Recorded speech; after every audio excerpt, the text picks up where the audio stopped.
দেখো বন্ধুরা, আজ শ্রাবণ মাসের সোমবারে আমি কি বানিয়েছিলাম নিরামিষে। সম্পূর্ণ নিরামিষ থালি।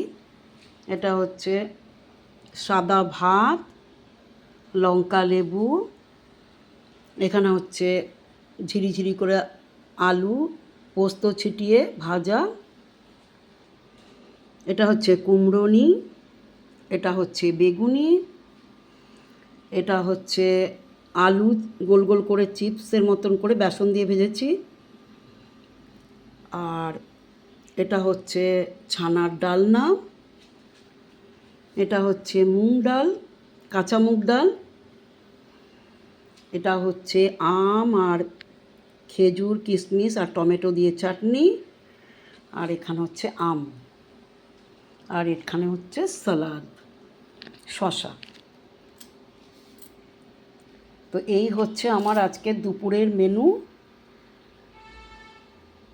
কেমন লাগলো তোমাদের অবশ্যই জানিও। আমি তো উপোস করি না, তাই জন্য এরকমভাবে নিরামিষ থালি বানিয়ে নিলাম।